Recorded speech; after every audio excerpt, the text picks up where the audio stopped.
Doctor اسرار صاحب، مودودی صاحب یا ایون مولانا اسحاق صاحب بھی وہ سمجھتے رہے کامن ٹرم یہ ہے کہ ہم کہیں تمہارے بزرگ بھی رحمۃ اللہ علیہ، ہمارے بزرگ بھی رحمۃ اللہ علیہ. نہیں، کامن ٹرم اس کے الٹ ہے، تمہارے بزرگوں نے بھی کم پایا، ساڈے نے بھی پایا. ہاں، جب تک قریش مکہ نے اسلام قبول نہیں کیا، اسلام مکہ مدینے کی باؤنڈری سے باہر نہیں کیا. جب تک سب کانٹیننٹ میں بریلویوں کو آپ ایڈریس نہیں کریں گے. اس حوالے سے یہ دیوانے کا خواب ہے کہ آپ کوئی انقلاب لا سکتے. طالبان کو وہاں پہ حکومت مل گئی. ہمارے پرائم منسٹر صاحب بھی کہہ رہے ہیں کہ جی غلامی کی زنجیریں انہوں نے توڑ کے پھینک دی ہیں. تو سر جان کی مان پائیں تو عرض کریں کہ یہ غلامی کی زنجیریں کس نے ساتھ ہو کے پنائی تھی ان کو بھی بتائیں نا. وہ تو کہہ رہے ہیں ہمارے ساتھ اللہ کی مدد ہے، یہاں پہ بھی لوگ کہہ رہے ہیں اللہ کی مدد ہے. ہم ماننے کے لیے تیار ہیں جی اللہ کی مدد ہے، بالکل اللہ کی مدد ہے. لیکن سر یہ 2021 میں جو اللہ کی مدد آپ کے ساتھ آئی ہے نا، تو 1979 میں جب امام خمینی نے اتنا بڑا انقلاب برپا کیا تھا تو وہ بھی اللہ کی مدد سے تھا. نال ہی کہیں گے ہیں جی. اور 1979 سے بھی پہلے 1925 میں جو سعودی حکومت قائم ہوئی تھی اور صدیوں کے مزارات جو بدعت پہ مبنی ٹوٹے تھے اور شرکی ایکٹیویٹیز کا خاتمہ ہوا تھا، وہ بھی اللہ کی مدد سے ہوا تھا. یہ تو نہیں کہ اہل حدیث ریاست قائم ہو تو اللہ کی مدد نہیں، شیعہ ریاست قائم ہو تو اللہ کی مدد نہیں، اور دیوبندی ریاست قائم ہو جائے تو اللہ کی مدد. چند دن پہلے مولانا طارق جمیل صاحب کا مجھے فون آیا تو مجھے کہنے لگے یار میں موٹر وے سے اترا تو میرا بڑا دل دکھا کہ یار یہ اب یکم محرم کے اوپر حضرت عمر کا جلوس نکال رہے ہیں، حالانکہ ان کو بھی پتا ہے کہ یکم محرم یوم شہادت نہیں ہے حضرت عمر کا، 26 ذوالحجہ ہے. تو میں نے پھر تاج جمیل صاحب سے عرض کی کہ میرے لیے تو اس سے زیادہ تکلیف دہ امر ہے کہ یکم محرم کو جو دیوبندی جلوس نکال رہے ہیں حضرت عمر کا، اب 12 ربیع الاول پہ اگر رسول اللہ کا جلوس نہ نکالیں، یہ پیدائش کا، پیدائش والا تو بدرجے اولا نکلنا چاہیے کیونکہ وہ تو خوشی کا موقع ہے. جب ہم یہ بات کرتے تھے تو ان کو ہضم نہیں ہوتی تھی، تو اب طالبان نے تو باقاعدہ شیعہ کے جلوسوں کو سیکورٹی دی ہے وہاں پہ. میں تو یہ جملہ بول دوں تو یہ سارے پنجے جھاڑ کے میرے پیچھے پڑ جائیں کہ ایران کا ایجنٹ ہے. تو طالبان پھر ایران کے ایجنٹ ہے نا، وہ تو مجلس میں اسٹیج پہ جا کے بیٹھے ہیں. تو اب میں اگر ان کو چھیڑوں تو مجھے کہنا نہیں چاہیے طالبان شیعہ بھائی بھائی، دیوبندی قوم کہاں سے آئی. ہاں ہاں جی جی.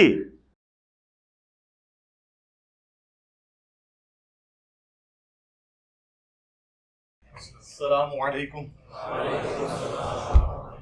لا حول ولا قوة الا بالله حسبنا الله ونعم الوکیل یا حی یا قیوم برحمتک استغیث. اچھا سوالات میرے پاس اس وقت آپ یہ دیکھ لیں جتنا بڑا تھدا آیا ہوا ہے، اس کو ختم کرنے کے لیے بھی شاید 2 دن چاہیے ہوں. تو میں کوشش کروں گا کہ اس میں جو ڈیٹیل طلب سوالات ہیں میں ان کے ڈیٹیل آنسر دوں. باقی میں ورڈکٹ ہی دوں گا صرف. باقی آپ لوگوں میں سے اکثریت کو پتہ ہے جو لوگ ریگولرلی 8-10 سال سے دیکھ رہے ہیں کہ کوئی ٹاپک ایسا نہیں بچا جس پہ میں نے تفصیلی گفتگو نہ کی ہو، الحمدللہ. علی بھائی، کیا ہمیں دین کو غالب کرنے کے لیے خلافت کی ضرورت ہے؟ خلافت کی ضرورت اس وقت ہے میرے بھائی جب آپ لوگوں کو مسلمان کر لیں. جس ملک کی اکثریت نماز ہی نہ پڑھتی ہو اس کے اوپر خلافت کا نظام آپ کیوں قائم کریں گے؟ نبی علیہ السلام نے مکے میں خلافت کیوں نہیں قائم کی؟ کیونکہ 125 بندے مسلمان تھے. آپ تو کہیں گے جی پاکستان کے شناختی کارڈ میں تو 22 کروڑ میں سے 20 کروڑ مسلمان ہیں، تو پاکستان کے شناختی کارڈ میں ہے. قرآن میں تو اللہ نے فرمایا وَأَقِيمُوا الصَّلَاةَ وَلَا تَكُونُوا مِنَ الْمُشْرِكِينَ، اور نماز کو قائم کرنا اور دیکھنا مشرکین میں سے نہ ہو جانا.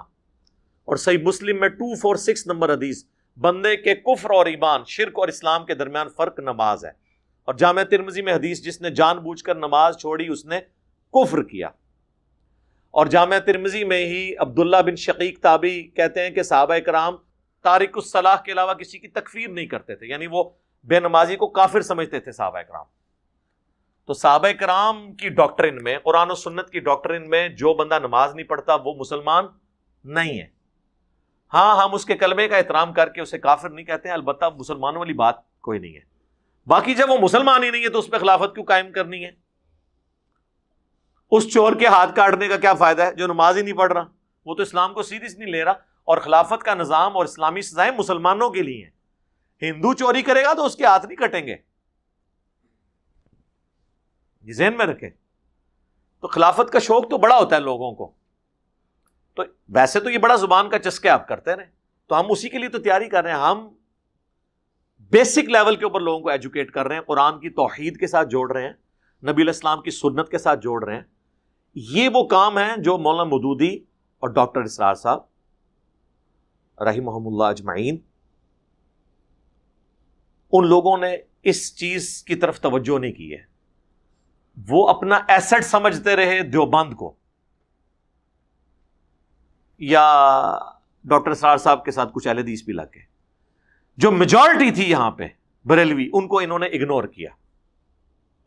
تو آپ دیکھ لیں اب وہ صرف اخبارات پڑھنے تک رہ گئی ہیں جماعتیں. میں اب غرور کے ساتھ دعویٰ نہیں کرتا، لیکن ایک حقیقت ہے کہ ہماری دعوت سے جو لوگ جڑے ہوئے ہیں، ان دونوں کے جمع کر کے، بلکہ پاکستان میں کئی فرقے ہیں جو تعداد کے اعتبار سے ہمارے اسٹوڈنٹ سے کم ہے، کیونکہ ہم نے اصل مسئلہ آئیڈینٹیفائی کر لیا.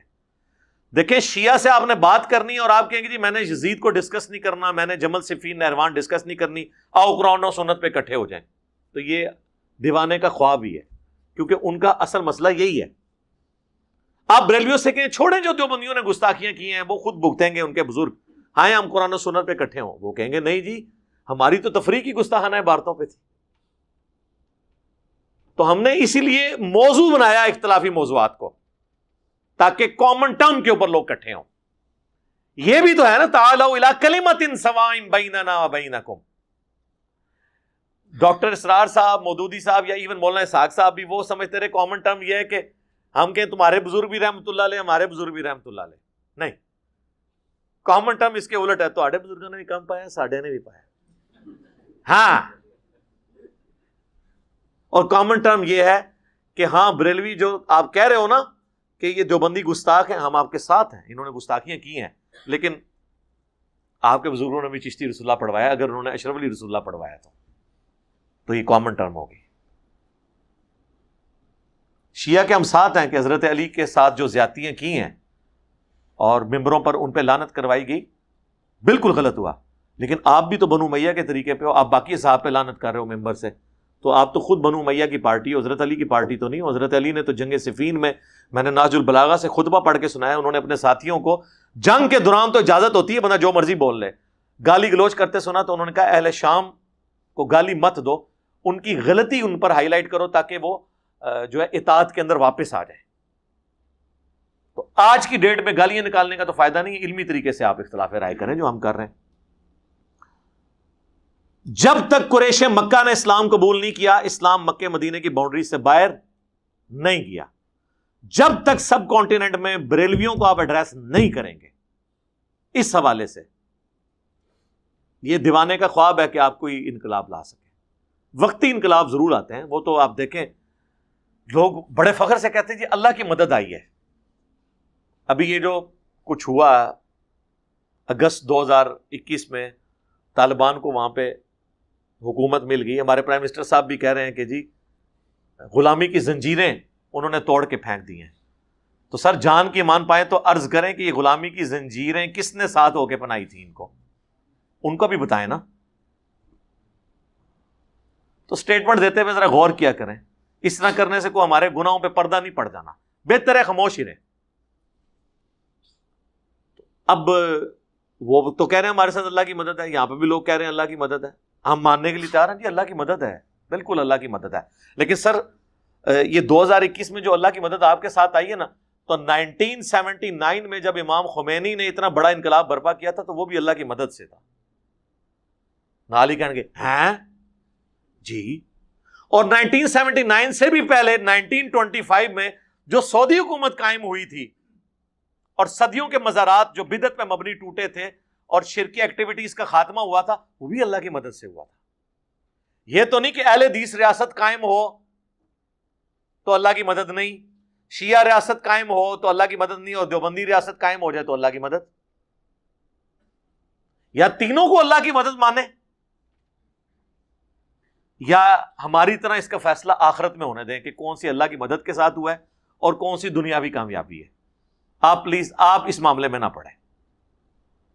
باقی ہم ویلکم کہتے ہیں. میں کہتا ہوں یہ اس وقت کے جو طالبان ہیں، مجھے تو لگ رہا ہے کہ ہماری ویڈیوز ہی دیکھ کے کوئی نارملائز تو نہیں ہوئے ہوئے. وہ تو باتیں ساری وہی والی کر رہے ہیں. ہم دیوبندیوں کو جب کہتے تھے کہ یار شیعہ کو بھی حق ہے کہ وہ اپنا جلوس نکالیں، میں تو ویسے پبلک گیدرنگز کے خلاف ہوں جو روڈ بلاک کر کے ہوں، لیکن اگر کنٹرول انوائرمنٹ میں میلاد کا جلوس نکالنے کی اجازت ہے تو 10 محرم کا بھی نکالنے دیں ان کو. میں شرعی طور پہ اس کے جائز ناجائز ہونے کا فیصلہ نہیں کر رہا ہوں. اب تو چند دن پہلے مولانا طارق جمیل صاحب کا مجھے فون آیا تو مجھے کہنے لگے یار میں موٹر وے سے اترا تو میرا بڑا دل دکھا کہ یار یہ اب یکم محرم کے اوپر حضرت عمر کا جلوس نکال رہے ہیں، حالانکہ ان کو بھی پتا ہے کہ یکم محرم یوم شہادت نہیں ہے حضرت عمر کا، 26 ذوالحجہ ہے. میں نے اس پہ لیکچرز ریکارڈ ہیں میرے. تو چلو سپوز ہوتا بھی تو کل تک آپ 10 محرم کے جلوس کو غلط کہہ رہے تھے، اب آپ کس منہ سے نکال رہے ہیں؟ تو میں نے پھر تاج میر صاحب سے عرض کی کہ میرے لیے تو اس سے زیادہ تکلیف دہ امر ہے کہ یکم محرم کو جو دیوبندی جلوس نکال رہے ہیں حضرت عمر کا، اب 12 ربیع الاول پہ اگر رسول اللہ کا جلوس نہ نکالیں، یہ پیدائش کا، پیدائش والا تو بدرجے اولا نکلنا چاہیے کیونکہ وہ تو خوشی کا موقع ہے، وہ شہادت تو خوشی کا موقع نہیں ہے. اور یہ خود ہی آپ کہتے ہیں سوگ تو وہ جناب 3 دن تک کے لیے ہوتا ہے، تو غم حسین کیوں منایا جا رہا ہے؟ اس لیے کہ وہ غم حسین ہے، سوگ حسین نہیں ہے. تو حضرت عمر کو 3 دن ہوئے ہیں شہید ہوئے، آپ بھی تو یکم محرم کا جلوس نکال رہے ہو. لیکن اس سے بڑھ کر اگر 12 ربیع الاول کا جلوس نہیں نکالتے تو اس کا مطلب ہے کہ آپ لوگ یہ سب کچھ حضرت عمر کی محبت میں نہیں کر رہے، بلکہ واقعہ کربلا کو ڈائلیوٹ کرنے کے لیے کر رہے. ورنہ رسول اللہ سے کروڑوں عمر قربان ہو حضور کے قدموں پر، اور کروڑوں حسین قربان ہو جائیں حضرت رسول اللہ کے قدموں پر صلی اللہ علیہ وآلہ وسلم. ہم تو ان کی نسبت کی وجہ سے کر رہے ہیں نا. جامعہ ترمذی میں حدیث ہے کہ اللہ سے محبت کرو کہ اس نے تمہیں نعمتوں سے نوازا ہے، اور مجھ سے اس لیے محبت کرو کہ میں اللہ کا رسول ہوں، اور میرے اہل بیت سے اس لیے محبت کرو کہ ان کی نسبت میرے ساتھ ہے. ہم اگر اہل بیت سے محبت کرتے ہیں تو حضور کی وجہ سے کر رہے ہوتے ہیں. صحابہ سے اگر ہماری عقیدت ہے تو نبی علیہ السلام کی وجہ سے. تو 12 ربیع الاول کا جلوس کیوں نہیں نکالتے؟ اچھا شیعہ نکالتے ہیں، 12 ربیع الاول کا بھی نکالتے ہیں وہ. میں تو یعنی کہ میں اس کو دوسری طرف تو جب ہم یہ بات کرتے تھے تو ان کو ہضم نہیں ہوتی تھی. تو اب طالبان نے تو باقاعدہ شیعہ کے جلوسوں کو سیکورٹی دی ہے وہاں پہ. میں تو یہ جملہ بول دوں تو یہ سارے پنجے جھاڑ کے میرے پیچھے پڑ جائیں کہ ایران کا ایجنٹ ہے. تو طالبان پھر ایران کے ایجنٹ ہے نا، وہ تو مجلس میں اسٹیج پہ جا کے بیٹھے ہیں، ان کے ہاتھ میں سلطہ ہے، بندوق ہے، اس لیے نہیں ہے بول رہے ان کے بارے میں. ورنہ پاکستان کے سارے دیوبندی جو ہیں وہ پنجے جھاڑ کے ان کے پیچھے پڑ جاتے. تو اللہ کا شکر میں اس چیز کو پازیٹیو سمجھ لوں، ماڈریٹ ہیں، ہونا چاہیے، اس سے بھی زیادہ ہونا چاہیے. یہ ایک خوشائن چیز ہے کہ ان کو چلیں نئی نسل ہے نا جی. جس طرح وہ سرائے سینا میں جو نسل پروان چڑھی تھی نا، حضرت موسیٰ کے ساتھیوں کو جو بات سمجھ نہیں آئی وہ سرائے سینا میں حضرت موسیٰ کے ساتھیوں کی اولاد کو سمجھ آ گئی، کیونکہ انہوں نے ٹف ماحول میں آنکھ کھولی تھی. تو اس وقت آپ کو جتنے لوگ یہ نظر آ رہے ہیں 20-22 سال کے بچے، یہ تو 11 ستمبر کے واقعے کے بعد پیدا ہوئے ہوئے ہیں، یا اس زمانے میں یہ شیر خوار تھے جو اس وقت طالبان آپ کو نظر آ رہے ہیں. تو انہوں نے یہ سارا مشکل پیریڈ گزارا، پھر انٹرنیٹ کا دور ہے، اس کی برکات ہیں، دیکھیں ان کو چیزیں سمجھ آ رہی ہیں. اور ہمارے لیے تو بہت خوشائن بات ہے. میں تو افغان مہاجرین کو اس حوالے سے نعمت سمجھتا ہوں جو زیادہ دور میں آئے تھے، کہ یہ جب واپس گئے ہیں، کئی لوگ واپس بھی گئے ہیں، ان کی برکت سے کم از کم اردو زبان ایکسپورٹ ہو گئی ہے. ابھی بھی آپ دیکھیں وہ جیو کے جو رپورٹر ہیں بڑے کریڈیبل، اعزاز سید، تو وہاں وہ انٹرویو کر رہے ہیں تو لوگ اردو بول رہے ہیں. یہ تھوڑی نعمت ہے کہ وہ لوگ جو لکھنا پڑھنا نہیں جانتے اردو بول رہے ہیں. اور نیٹ ساروں کے پاس ہے سرکار، 4G ہم سے پہلے افغانستان میں آیا ہوا ہے، ذہن میں رکھیے گا. تو ہمارے لیے تو ون ون سچویشن ہے. میرے تو کئی اسٹوڈنٹس ہیں افغانستان کے اندر، آج سے نہیں، جب سے وہاں پہ امریکہ کا قبضہ تھا اس وقت سے بھی مجھے ای میلز آتی تھی کہ یہاں پہ لوگ ویڈیوز دیکھتے ہیں. اب تو ہمارے لیے تو دعوت کا ایک اور سلسلہ کھول گیا ہے. ٹھیک ہے، تو یہ تو علماء جو اب وہاں جا کے بھی پتہ نہیں ان کو بھی ملیں گے تو جو مرضی کریں. ہم نے تو انشاءاللہ تعالی، بلکہ ہمارے ایک اسٹوڈنٹ نے تو وہ پشتو زبان میں، فارسی زبان میں بھی ترجمہ کرنا شروع کر دیا انشاءاللہ، کیونکہ یہ 2 زبانیں مینلی وہاں پہ چلتی ہیں نا جو پڑھائی لکھائی کے اندر. تو 5B کا آ رہا ہے انشاءاللہ ترجمہ، کربلا والا ریسرچ پیپر. کربلا کے بغیر سمجھ نہیں آنی ہے.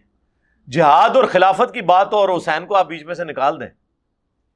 تھوڑی سی کمیونٹی حق کے لیے کھڑی ہو اور اکثریت ان کا ساتھ نہ دے تو پھر حسین کی مثال دی جائے گی نا، دیتے تو وہی ہیں.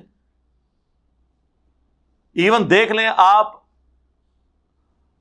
جو دوسری ایک جہادی تنظیم ہے داعش، تو بہت ایکسٹریمسٹ ہیں، لیکن آپ وہ دیکھیں ان میں اکثر کٹر قسم کے سلفی اہل حدیث ہیں، لیکن ان کا امیر بھی جب بات کرتا ہے تو حضرت حسین کی مثال دیتا ہے. صحیح غلط یہ علیحدہ بات ہے.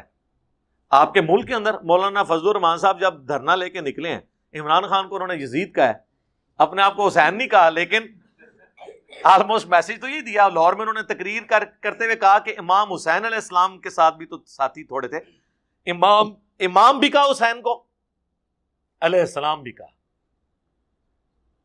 ویسے ہم جتنا مرضی کوشش کر لیں ان کو مروا نہیں سکتے. ہم کہتے ہیں بخاری میں امام حسین کے ساتھ علیہ السلام لکھا ہے، امام بخاری نے 3748 نمبر حدیث میں برأس الحسین علیہ السلام، حضرت حسین کا سر کاٹ کے نعوذ باللہ لا کے رکھا گیا عبید اللہ ابن زیاد کے سامنے تشت میں، اس میں امام بخاری نے لکھا ہے برأس الحسین علیہ السلام. تو یہ نہیں ماننے کے لیے تیار. اللہ کی لعنت ہو ان لوگوں پر جنہوں نے حسین ابن علی کے ساتھ یہ ظلم کیا، ان پہ اللہ کی لعنت، اللہ کے فرشتوں کی لعنت، تمام لعنت کرنے والوں کی لعنت، آمین. تو ہم کہتے ہیں کہ یہ جو ماڈریٹ ہو رہے ہیں بہت اچھی. تو اب میں اگر ان کو چھیڑوں تو مجھے کہنا نہیں چاہیے طالبان شیعہ بھائی بھائی دیوبندی قوم کہاں سے آئی. ہاں جی جی، یہ تو کہتے تھے نا وہ، آپ کو پتا نا وہ بریلوی نعرہ لگایا کرتے تھے نا، شیعہ سنی بھائی بھائی دیوبندی قوم کہاں سے آئی. اب یہ نعرہ بدل دیں، اب آپ کہیں طالبان شیعہ بھائی بھائی دیوبندی قوم کہاں سے آئی. یہ سارے فضل الرحمان صاحب بھی مبارکباد کا خط لکھ رہے ہیں ان کو، مفتی تقی عثمانی صاحب بھی خط لکھ رہے ہیں. تو خالی خط لکھ رہے ہیں، ان کے اس جیسچر کو فالو نہیں کریں گے آپ. یہاں تو ابھی بھی کئی علاقے ہیں جہاں سے شیعہ کے جلوس گزرتے ہیں تو یہ اوپر سے ان کے اوپر گرم پانی پھینکتے ہیں، پتھر مارتے ہیں، ٹھیک ہے جی، مرچیں پھینکتے ہیں ان کے اوپر. یہ تو ابھی رد الفساد اور یہ ضرب عضب کی برکت کے بعد معاملات کچھ کنٹرول ہوئے ہیں، ادروائز آپ کو پتہ یہ کیا کچھ نہیں ہوتا رہا یہاں پہ. تو کم از کم طالبان سے آپ یہ تو سیکھ لیں. تو ہمارے لیے تو ون ون سچویشن ہے. ہم کہتے ہیں کہ جتنے بھی یہ معاملات اس وقت دنیا میں آ رہے ہیں انشاءاللہ تعالی بہتری کی طرف ہی گامزن ہوں گے. اور ان چیزوں میں یہ چیزوں کو بھی ذرا نوٹ کیا کریں کہ وہ کس طریقے سے گڈ جیسچر دے رہے ہیں، کہ مجلس میں جا کے وہ بیٹھے ہوئے ہیں، ٹھیک ہے جی، جلوسوں کو وہ پروٹیکشن پرووائڈ کر رہے ہیں. ان کو نہیں پتا کہ یہ کیا چیزیں ہو رہی ہیں، لیکن ان کو بھی حق ہے جی. دنیا میں ہر انسان کو جینے کا حق ہے، آپ اس سے اس کے جینے کا حق نہیں چھین سکتے. یار اللہ بھی تو کافروں کو پال رہا ہے نا. دنیا میں مسلمان کتنے ہیں؟ 20% بھی نہیں ہوں گے، باقی 80% تو کافر ہیں. تو ان کو اللہ تعالیٰ نہیں کیا رزق دے رہا. باقی ہمارا کام صرف دعوت ہے. تو اس میں جو لکھا ہے امام مہدی کی تیاریاں، امام مہدی تو کبھی سے، امام مہدی کے اوپر ہی تو پوری امت سوئی ہوئی ہے اتنے عرصے سے. تو کہہ رہے ہیں مہدی آئے گا وہ کام کرے گا، اسی فی الحال اپنی دنیا داری کر لئیے. مہدی جب آئیں گے تو دیکھی جائے گی. اور یہ جو ہمارے بعض جو واعظین ہیں وہ امت کا خون گرمانے کے لیے ذرا سی طالبان کی کوئی چھیڑ چھاڑ شروع ہو تو وہ فوراً امام مہدی کی خراسان شروع کر دیتے ہیں. انڈیا میں چھیڑ چھاڑ شروع ہو تو غزوہ ہند شروع کر دیتے ہیں. خدا کے لیے جب معاملات ہوں گے نا اسی وقت پتہ چلے گا، ورنہ یہ پہلے وقت سے نہیں پتہ چل سکتا جب تک وہ معاملات سامنے نہ آ جائیں. یہ ذہن میں رکھیے گا.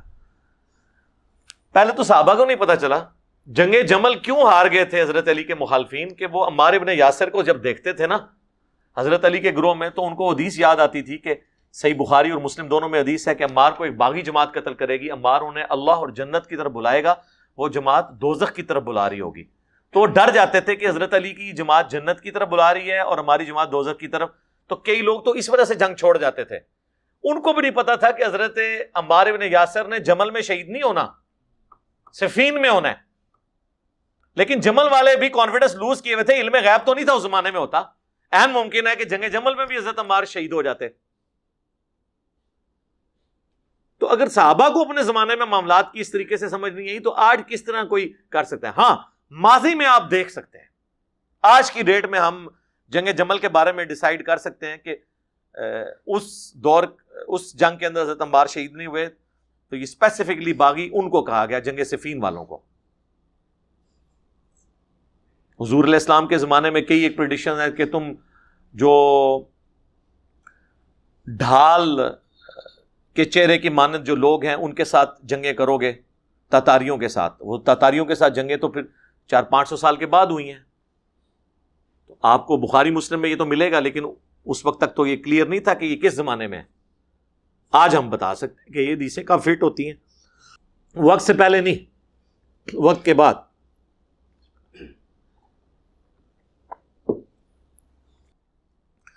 اللہم انی اسألک بأنک انت اللہ لا الہ الا انت الاحد الصمد الذی لم یلد ولم یولد ولم یکن له کفوا احد وإلہکم الہ واحد لا الہ الا هو الرحمن الرحیم الف لام میم اللہ لا الہ الا هو الحی القیوم اللہم صلی علی محمد وعلی آل محمد اللہم ربنا آتنا فی الدنیا حسنہ وفی الآخرۃ حسنۃ وقینا عذاب النار اللہم احسن عاقبتنا فی الامور کلہا واجرنا من خزی الدنیا وعذاب الآخرہ ربنا آتنا من لدنک رحمہ وَهَيِّئْ لَنَا مِنْ أَمْرِنَا رَشَدًا.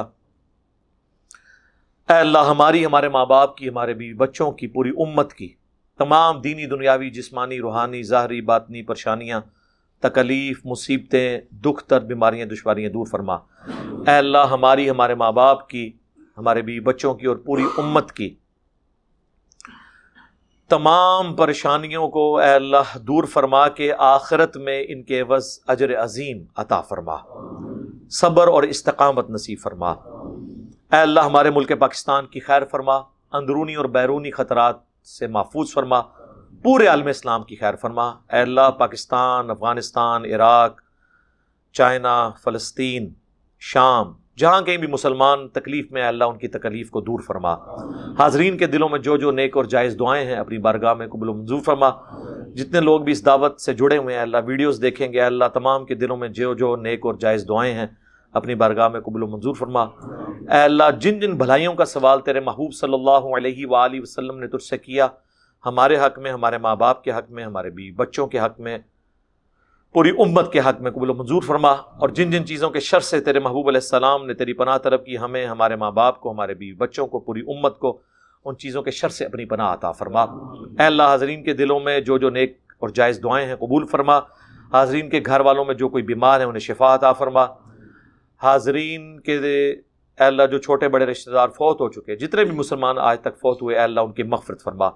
اللہم اغفر لحینا ومیتنا وشاہدنا وغائبنا وصغیرنا وکبیرنا وذکرنا وانثانا. اللہم من احییتہ منا فاحیہ علی الاسلام ومن توفیتہ منا فتوفہ علی الایمان. اللہم صلی علی محمد وعلی آل محمد.